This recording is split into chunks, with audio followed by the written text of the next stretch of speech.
बिस्मिल्लाहिर्रहमानिर्रहीम। आज का जो बेटे हमारा टॉपिक है that is about phloem transport. इससे पहले आप लोगों ने ट्रांसपिरेशन के फैक्टर्स, ट्रांसपिरेशन क्या है, या जो दूसरे टॉपिक है ओपनिंग क्लोजिंग ऑफ स्टोमेटा, ये कवर किए थे। तो आज का जो हमारा टॉपिक है ये बेसिकली फ्लोएम ट्रांसपोर्ट से रिलेटेड है। ये जो डायग्राम आपको नजर आ रही है आपकी बुक से ही ली गई है, और इसी डायग्राम में जो 6 स्टेप्स में डिस्कशन की गई है उन्हीं को हम वन बाय वन डिस्कस करेंगे कि जो फ्लोएम है उसके अंदर किस तरह से सब्सटेंसेस, सिंथेटिक सोर्स, जो सिंथेसाइजिंग सोर्स है लीफ, वहां से लेकर स्टोरेज पॉइंट तक जिसे हम सिंक बोलते हैं, कैसे ट्रांसपोर्ट किए जाते हैं, ट्रांसलोकेट किए जाते हैं। तो बेसिकली फ्लोएम ट्रांसलोकेशन से रिलेटेड सबसे पहले फ्लोएम का थोड़ा सा स्ट्रक्चर बताया गया कि अगर हम डायकेट प्लांट्स के अंदर देखें तो वेस्कुलर टिश्यू जो है ना, ये सेकेंड इनमें आमतौर पे जाइलम और फ्लोएम दो तरह के होते हैं। फ्लोएम आपको पता है ये बाग का हिस्सा होता है, आउटर रीजन होता है, जबकि जाइलम ये इनर साइड पे मौजूद होता है। जाइलम इनर साइड पे लोकेटेड होता है और फ्लोएम आउटर साइड पे। और फ्लोएम के जो सब्सटेंसेस हैं, जो सेल्स, मेन सेल्स हैं फ्लोएम के, जो ट्रांसलोकेशन में इन्वॉल्व होंगे, जो सब्सटेंसेस की ट्रांसलोकेशन करेंगे, they are known as sieve elements. ये सीव ट्यूब मेंबर्स भी इनको कहा गया है, या इनको सीव एलिमेंट्स भी कह सकते हैं। आपको ये जो मेन सेल्स आपको नजर आ रहे हैं, ये सारे के सारे वो सेल्स हैं जो सीव ट्यूब एलिमेंट्स या सीव ट्यूब मेंबर्स या जस्ट सीव ट्यूब सेल्स भी इनको आप कह सकते हैं। इसके अलावा भी फ्लोएम में कुछ स्ट्रक्चर्स होते हैं, अभी हम देखेंगे उसके स्ट्रक्चर्स में कि सराउंडिंग में कुछ स्मॉलर सेल्स आपको नजर आ रहे होंगे, ये कहलाते हैं कंपेनियन सेल्स। ये लिविंग सेल्स हैं और बाकायदा एटीपी और एनर्जी वगैरह जो रिक्वायर्ड है, समटाइम जो एंजाइम्स रिक्वायर्ड हैं फ्लोएम को, वो प्रोवाइड करेंगे। पैरेनकाइमेटस सेल्स साथ एसोसिएटेड होते हैं जो स्टोरेज में इन्वॉल्व हैं। इसके साथ साथ फाइबर्स, क्लेरिड्स, कुछ लेटिक्स या गम्स या रेजन्स कंटेनिंग सेल्स, ये साथ एसोसिएटेड होते हैं समटाइम। ट्रांसलोकेशन के लिए आपको पता है फ्लोएम का मेन फंक्शन यही है कि ऑर्गेनिक सॉल्यूट्स जो लीव्स में सिंथेसाइज होते हैं, बनते हैं पत्तों में, फूड फैक्ट्रीज में, उनको स्टोरेज पॉइंट तक पहुंचाना या फ्रूट्स या रूट्स तक पहुंचाना।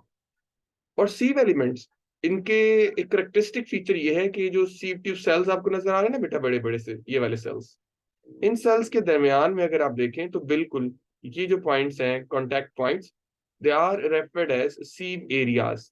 ये जो पॉइंट है, जैसे छाननी, जैसे कोई सीव लगी हो दरमियान में, उस तरह से इनका कनेक्शन होता है सेल्स के दरमियान। और ये जो बेसिकली सीव प्लेट एरियाज भी इनको कहते हैं, सीव आप कह लें ट्यूब, सीव एरियाज या सीव प्लेट्स, ये इनको आप नाम देंगे इन पोर्स को।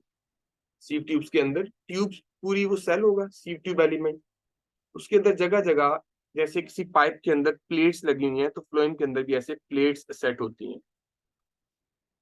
इसके साथ साथ आपने कंपेनियन सेल्स की जिक्र किया कि कंपेनियन सेल्स क्या कर रहे होते हैं, वो बता रहे हैं कि एटीपी प्रोवाइड करते हैं, प्रोटीन्स प्रोवाइड करते हैं। इसके साथ साथ जो है वो mesophyll cell, palisade layer of leaf, उनके कुछ सेल्स का जिक्र है। ये अभी हम जब लीफ का स्ट्रक्चर देखते हैं साथ, तो वहां पे भी डिस्कस करते हैं। जो पैटर्न है ट्रांसपोर्ट का, हमेशा याद रखिएगा कि जहां पे फूड बन रहा होगा, सप्लाई एरिया, उसे हम कहेंगे सोर्स, जैसे मेच्योर लीफ सोर्स होता है। और एरिया ऑफ मेटाबॉलिज्म और स्टोरेज, जहां पे फूड ने या तो यूटिलाइज होना है या स्टोर होना है, उससे हम नाम देंगे बेटा सिंक एरिया। प्राइमरीली वो कह रहे हैं कि जो for example the areas of source include any exporting organ, के आमतौर पे मेच्योर लीफ या बाज़ औक़ात जैसे पोटैटो या कुछ सीड वगैरह जब हम लगाते हैं, तो वो भी न्यूली ग्रोइंग प्लांट के लिए स्टोरेज ऑर्गन भी सोर्स बन सकता है, फूड प्रोवाइड कर सकता है।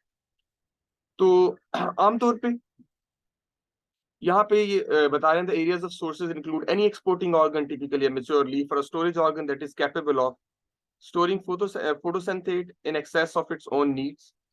Storage organ during the exporting phase of its development, जैसे वो बच्चे जो पोटैटो ग्रोथ के बारे में जानते हैं या दूसरी इस तरह की जो वेजिटेबल्स हैं उनकी ग्रोथ के बारे में, तो पोटैटो जब पहले साल ग्रो कर रहा होता है तो जाहिर है वो फूड स्टोर कर रहा होगा।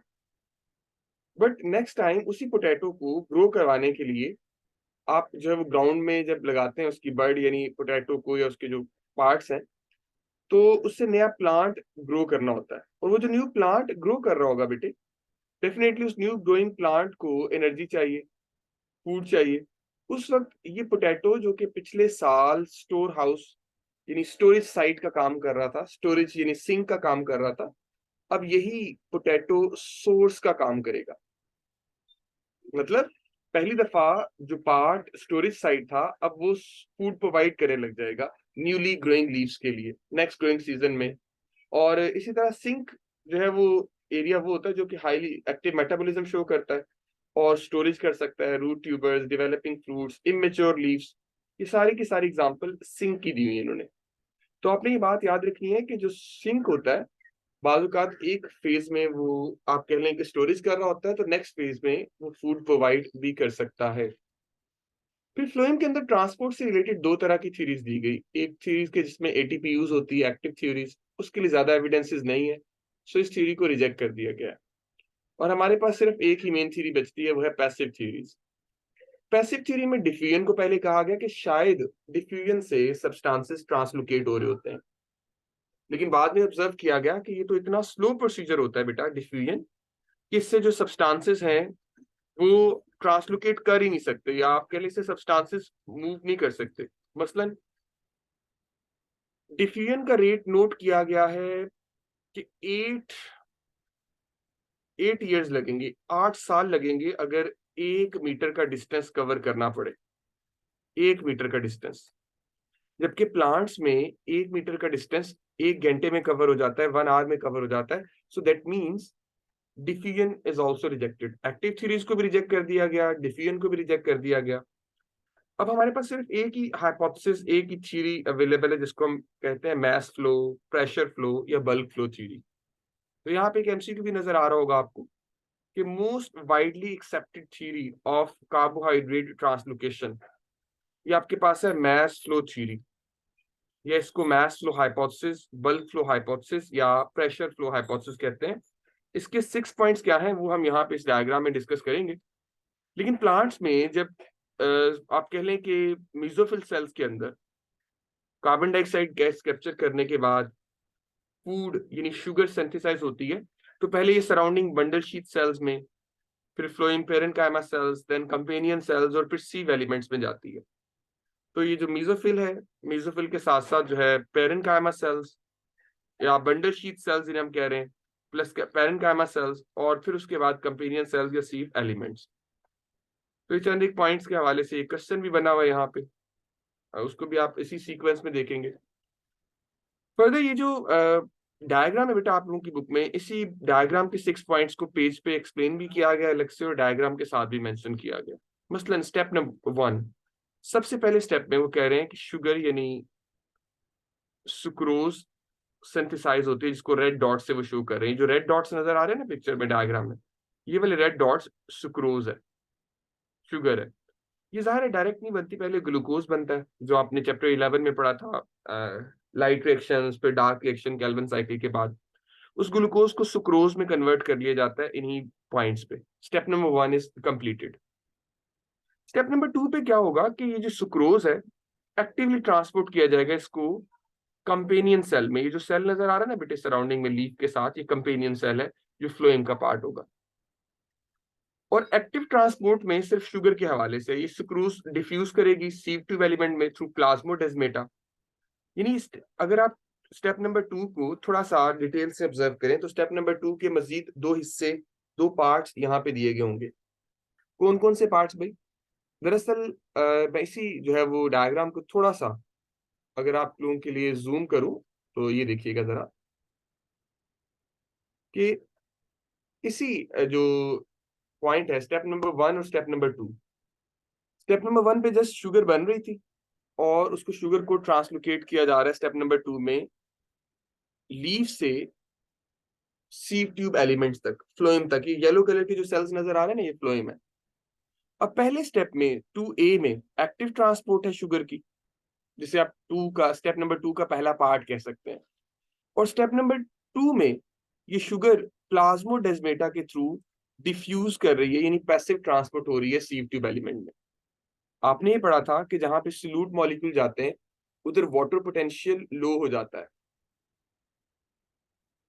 जाहिर है जब शुगर आएगी तो उसको फॉलो करते हुए जो साथ ही जाइलम, ये जो ब्लू वाला सेल नजर आ रहा है ना आपको, ब्लू वाला पोर्शन, ये बेसिकली जाइलम की बजाय से आप कहेंगे, फ्लोएम की बजाय से आप कहेंगे ये जाइलम सेल है।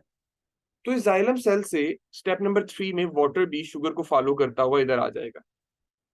अगर हम रिपीट करें बातें तो सबसे पहले ये हुआ कि शुगर बनी, शुगर सिंथेसाइज करने के बाद उसको 2 स्टेप्स में सी ट्यूब एलिमेंट्स तक यानी फ्लोएम सेल्स तक भेजा गया। पहले स्टेप में कंपेनियन सेल्स में, और दूसरे स्टेप में बेटा प्लाज्मोडेस्माटा के थ्रू डिफ्यूजन हुई और वो फ्लोएम में आ गई।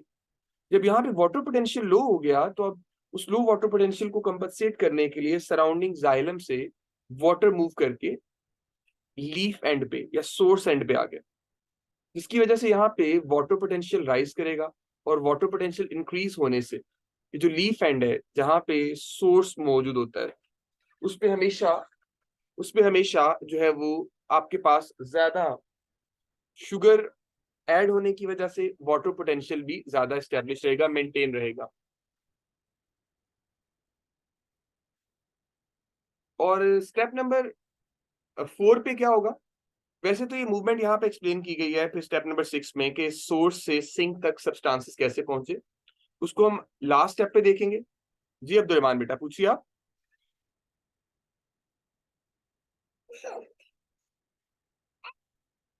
जी अब्दुलरहमान बेटा बोलिए, आप अनम्यूट कर सकते हैं। सर ये वाटर लीफ सेल में नहीं जाएगा? वाटर बेसिकली लीफ सेल में इसलिए नहीं आ रहा होता कि जो सुक्रोज के कंपोनेंट्स है ना, शुगर जो कंपोनेंट्स है उनको मुसलसल वहां से एक्सपोर्ट कर दिया जा रहा होता है फ्लोएम सेल के अंदर। तो जहां पर सुक्रोज ज्यादा एडिड होगी ना, उसी पॉइंट पे सुक्रोज ज्यादा ऐड होने की वजह से आपने पढ़ा था ये वाटर पोटेंशियल वाले टॉपिक में कि जिस तरफ शुगर जाती है वाटर भी हमेशा उसी तरफ जो है वो मूव करेगी। ठीक है, तो इसके बाद जो नेक्स्ट स्टेप है हमारे पास, स्टेप नंबर 4, वो ये है कि अब सुक्रोज ने ट्रांसपोर्ट होने के बाद पहले मूव करना है सिंक एड में।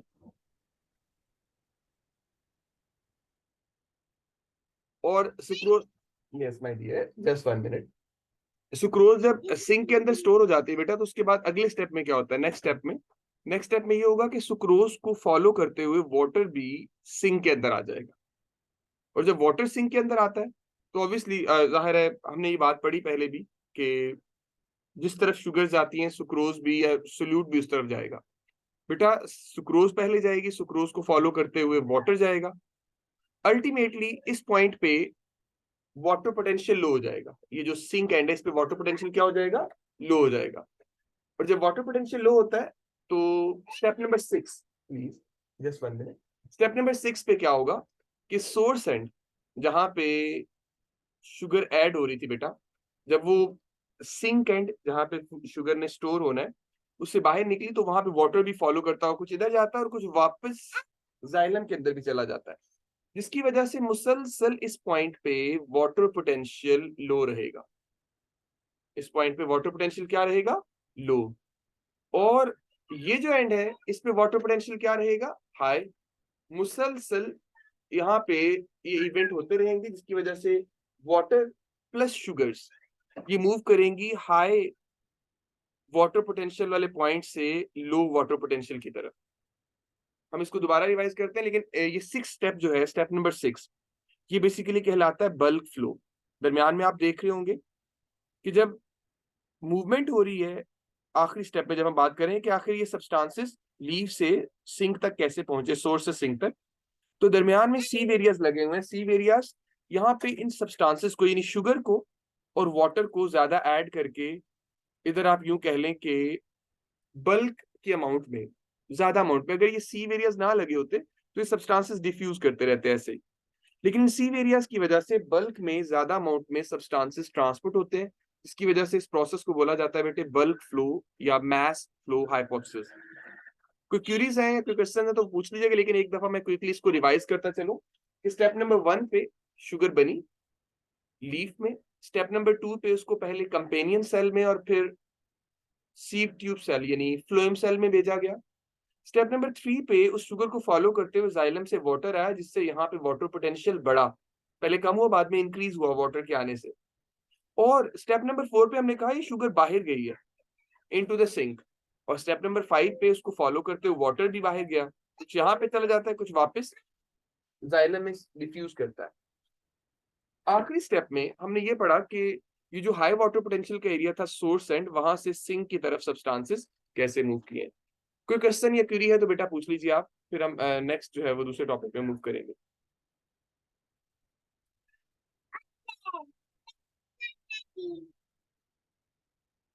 जी बेटा कोई क्वेरी है?